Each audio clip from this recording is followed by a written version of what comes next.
날마다 하나님의 말씀을 가까이 하는 모든 성도분들에게 주님의 사랑과 은혜가 함께하기를 주님의 이름으로 축원합니다. 오늘 우리에게 주신 하나님의 말씀은 마가복음 14장 3절에서 9절까지의 말씀입니다. 예수께서 베다니 나병 환자 시몬의 집에서 식사하실 때에 한 여자가 매우 값진 향유 곧 순전한 나드 한 옥합을 가지고 와서 그 옥합을 깨뜨려 예수의 머리에 부으니 어떤 사람들이 화를 내어 서로 말하되 어찌하여 이 향유를 허비하는가? 이 향유를 300데나리온 이상에 팔아 가난한 자들에게 줄 수 있었겠도다 하며 그 여자를 책망하는지라. 예수께서 이르시되 가만두라. 너희가 어찌하여 그를 괴롭게 하느냐?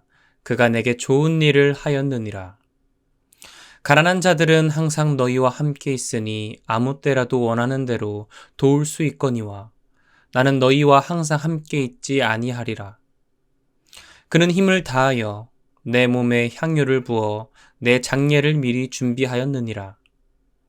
내가 진실로 너희에게 이르노니 온 천하에 어디서든지 복음이 전파되는 곳에는 이 여자가 행한 일도 말하여 그를 기억하리라 하시니라. 아멘. 오늘 본문 말씀을 보면 한 여인이 매우 값진 향유 곧 순전한 나드 한 옥합을 예수님께 가지고 왔다고 전합니다. 당시의 이 향유는요, 굉장히 귀하고 가격이 비쌌습니다. 그런데 그 귀한 향유 중에서도 최고급으로 비싼 최고의 가치를 지닌 것이 바로 이 나드라는 향유의 종류였죠. 이 나드는 이스라엘에서는 구할 수 없어 저 먼 히말라야 산맥에서만 나는 재료로 만든 수입산 아주 귀한 향유입니다. 그 가격은 현재 가치로 대략적으로 환산하면 무려 3천만 원의 가치라고 여겨지는데요. 이 고급진 향유는 그래서 아주 고급진 옥합에 보관되어 있습니다. 그리고 그 향기가 날아가지 않도록 완전히 보관하기 위해서 당시에는 한번 깨뜨려서 사용해야 되도록 완전히 이제 밀봉된 그런 상태의 향유 옥합인 것이죠.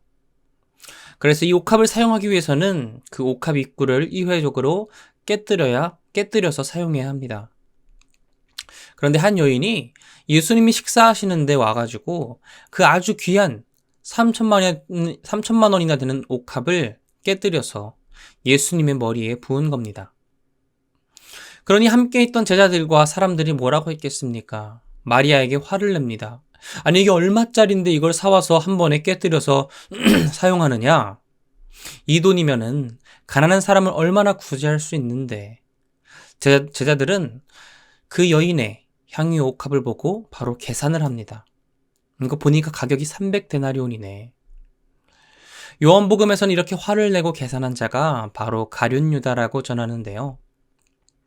이렇게 화를 내자 예수님은 제자들을 말리십니다. 얘들아, 이 여인을 괴롭게 하지 마. 이 여인은 아주 좋은 일을 했단다. 가난한 자를 구제하고 도와야 하는 것, 물론 맞는 말이지만 그 가난한 자들은 너희와 항상 있지 않니? 그렇지만 나는 아니야. 그리고 예수님의 이어지는 말씀, 그녀는 내 몸에 향유를 부어 나의 장례를 미리 준비한 것이다. 오늘 본문 말씀이 일어난 그 사건의 시기는 이제 예수님이 예루살렘 성전에 입성하시기 전에 근처에 있는 마을 베다니에 머무시는 상황입니다. 제자들은 이제 예수님이 이스라엘의 수도 예루살렘에 입성하시고 이스라엘의 통치자가 될 것이라고 생각했죠. 그리고 자신들이 조금이라도 더 높은 자리에 놓이고 싶어 서로 싸우고 네가 더 높은 제자다, 내가 더 높은 제자다 싸우고 있는 제자들이었습니다. 예수님이 아무리 말씀하셔도 욕심에 눈이 멀어 예수님이 사로잡혀 죽임당하시고 부활하실 것이라는 말씀을 제자들은 깨닫지 못했습니다. 그러나 여기 예수님의 12제자도 아닌 한 여인은 깨달았습니다. 예수님이 이제 예루살렘에 입성하시는 그 의미는 우리를 위해 죽임당하시고 부활하시기 위함이라는 것을요. 그렇게 이 여인은 예수님의 장례를 준비하기 위해 향유를 준비하여 예수님께 부은 것입니다. 그리고 예수님은 이전에는 보지 못한 최고의 칭찬을 이 여인에게 하시는데요. 그것은 앞으로 이 복음이 전해지는 곳마다 이 여인이 행한 일 또한 기억될 것이라는 것입니다. 실제로 예수 수천 년이 지난 오늘까지도 이 마리아의 행동은 오늘 우리에게 기억되고 있습니다. 실제로 이 마가복음 이외에도 마태와 요한은 자신의 복음서에서 이 여인을 전하는데요. 과연 오늘 본문 속의 이 여인의 이름은 무엇일까요? 마태복음과 오늘 본문 마가복음에는 한 여인이라고 전하지만 요한복음은 이 여인이 바로 마리아라고 말합니다. 마태와 마가가 이 마리아를 질투해서 이름을 안 적은 것일까요? 아니면 그 마리아가 별로 중요한 인물이 아니어서 이름을 적지 않은 것일까요? 아닙니다. 앞뒤 본문 말씀을 보면 이제 마태복음과 마가복음이 쓰여질 당시에는 여전히 유대인의 박해가 심하였습니다. 그리고 유대인들은 이 사건의 당사자인 마리아와 그 오빠인 나사로를 죽이려고 찾고 있었기 때문에 학자들은 마태와 마가가 그 이름을 온전히 적지 않았다고 보고 있습니다. 하지만 시간이 쭉 흘러 1세기 말 요한이 이제 요한복음을 저술할 수 있는 그 당시에는 비교적 안전해진 상황 혹은 이 나사로와 마리아가 이제 안전한 상황이거나 이제 숨이 다하여 괜찮은 상황이라고 생각되어져서 온전히 그 사건을 전할 수 있었죠. 요한복음에서는 이 옥합 사건이 더욱 상세하게 기록되었고 그 앞뒤에 무슨 일이 있었는지 또한 우리에게 전해줍니다. 중요한 것은 이 옥합 사건에 무슨 일이 있었느냐는 것인데요. 그 사건은 바로 이 마리아의 오빠 나사로가 부활한 사건입니다. 마르다와 마리아가 그렇게 사랑하던 오빠 나사로가 병에 걸렸습니다. 예수님의 말씀을 잘 듣고 예수님의 사역을 돕고 예수님과 친했던 마리아는 예수님이 사랑하시는 이 제 오빠 나사로가 지금 병에 걸려 너무 아파요. 좀 도와주세요. 제발 살려주세요. 그곳에서 병자들을 고치고 계시지만 여기 지금 이 오빠 조금만 있으면 이제 죽을 수 있습니다. 도와주세요. 잠시 사역을 마치시고 와서 도와주세요 했는데 예수님은 바로 오시지 않고 그곳에서 사역을 하시다 오셨습니다. 예수님이 오신 그 베다니 마을, 마리아가 사랑하던 그 오빠는 어떻게 되었을까요? 이미 싸늘한 시체가 되어 무덤에 들어가 돌문으로 가둬둔 상태였습니다. 예수님이 돌아오셨는데 마리아는 예수님을 마중하러 나가지도 않아요. 화가 많이 났습니다. 그런데 예수님은 그런 마리아를 부르시고 나사로의 무덤 앞에 가자고 하시고 나사로의 이름을 불러 이전에 잊지 못했던 나사로를 죽음에서 생명으로 부활시키는 것이죠. 이 사건 이후로 많은 유대인들이 예수님을 믿자 이 사건 이후로 대제사장들과 서기관들이 예수님을 잡아 죽일 결심을 하게 되었습니다. 그리고 이 사건의 당사자인 마리아와 나사로 또한 유대인들이 죽이려고 하자 그 둘은 위험에 처했고 마태와 마가는 이 사건을 상세하게 적지 않고 또한 그들의 이름 또한 적지 않았던 것이죠. 오빠 나사로가 죽음에서 부활하는 경험을 하고 나서 마리아는 큰 결심을 하고 향유 중에서도 가장 귀한 순전한 나드 한 근을 깨뜨려 예수님의 머리에 부었습니다. 이제 마리아에게 예수님은 죽음에서 생명으로 우리를 구원하시는 구원자셨던 것이죠. 그리고 그런 예수님에게 더 이상 300데나리온의 가격은 전혀 아깝지 않은 분이셨어요. 그러나 곁에 있던 욕심의 눈이 먼 가룟 유다에게는 그 300데나리온이 더 귀합니다. 마리아를 다그쳤던 그 가룟 유다. 며칠 뒤 제사장과 서기관들을 찾아가 내가 예수를 팔겠다고 합니다. 그리고 그 가격은 은화 30냥. 같은 예수님과 함께 있었음에도 불구하고 누군가는 300데나리온도 아까워하지 않을 만큼 귀하게 여기고 누군가는 그 은화 30냥에 예수님을 팔아넘깁니다. 당시 은화 30냥은 노예 한 명의 가격이죠. 예수님을 나의 노예로 보는 것입니다. 사랑하는 성도 여러분, 오늘 말씀을 기억하며 오늘 우리 자신을 돌아보기 원합니다. 나와 예수님의 관계는 어떤 관계입니까? 마리아와 예수님의 관계입니까? 아니면 가룟 유다와 예수님의 관계입니까? 오늘 이 시간 우리 한국 교회를 돌아보기 원합니다.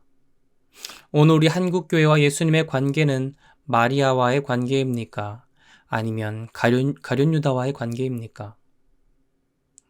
주님의 종의 길을 걸어가는 저조차도 되돌아보면 간혹 내가 가룟 유다가 될 수도 있겠다, 그런 위기감을 느낄 때가 간혹 있어요.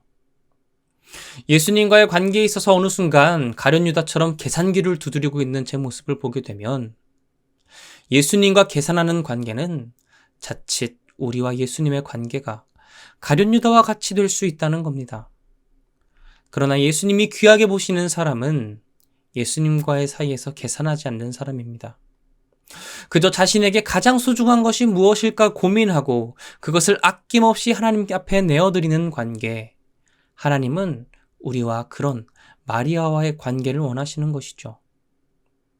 하나님께 가장 귀한 향유 옥합이 하나 있다고 한다면 그것은 바로 자신이 가장 사랑하는 독생자 예수 그리스도일 것입니다.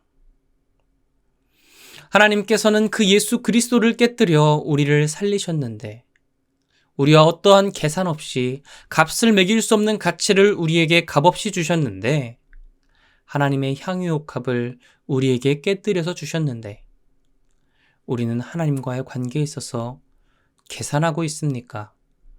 아니면 자신의 향유 옥합을 찾아 깨뜨려 하나님께 올려드리고 있습니까? 오늘의 말씀 앞에 되돌아보기 원합니다. 만일 한국교회가 우리의 자신의 옥합을 깨뜨려 하나님께 올려드렸다면 오늘의 이런 위기에 있지는 않을 겁니다. 하나님과 계산하며 돈 앞에 굴복하고 계산기를 두드림으로 말미암아 교회의 명성을 땅에 떨어뜨리는 일을 하지는 않았을 것입니다. 사랑하는 성도 여러분, 이 사순절 기간 우리에게 가장 사랑하는 독생자 예수 그리스도를 향유 옥합으로 내어 깨뜨려 우리에게 보내주신 그 하나님께 우리가 가진 향유 옥합을 깨뜨려 응답하기를 원합니다. 아직 내 안에 깨뜨리지 못한 옥합이 있다면 이 시간 하나님 앞에 깨뜨려 올려드리기를 그렇게 다짐하기를 원합니다. 그것이 나의 물질일 수도 있고 나의 시간일 수도 있습니다. 나의 우선순위일 수도 있고 나의 헌신일 수도 있습니다. 그러나 여러분, 우리가 반드시 기억해야 할 것은 마리아가 자신의 옥합을 드릴 때 어떤 돈으로도 구할 수 없는 복음이 전해지는 곳마다 기억되는 놀라운 영광을 누린 것처럼 오직 예수님의 장례를 온전히 준비하여 예수님의 그 육신된 몸에 향유를 부어드릴 수 있었던 영광을 누린 것처럼 우리가 자신에게 가장 귀한 옥합을 하나님께 내어드릴 때 하나님은 우리가 전혀 상상하지 못한 하나님의 사랑과 능력으로 우리에게 보답하실 것입니다. 이 시간 다 함께 기도하시겠습니다. 사랑과 은혜가 많으신 하나님 아버지, 자신의 가장 소중한 향유 옥합을 가져와 하나님 앞에 깨뜨린 그 마리아의 믿음을 우리에게 허락하여 주시옵소서. 하나님 앞에 계산기 두드리지 않고 어떻게 하면 나의 가장 소중한 것을 하나님께 올려드릴까 고민하며 내어드렸던 그 마리아의 마음을 우리에게 허락하여 주시고, 혹 우리의 마음에 아직도 가룟 유다와 같은 마음이 남아있다면 그 모든 것 회개하고 주님 앞에 내어드리기 원합니다.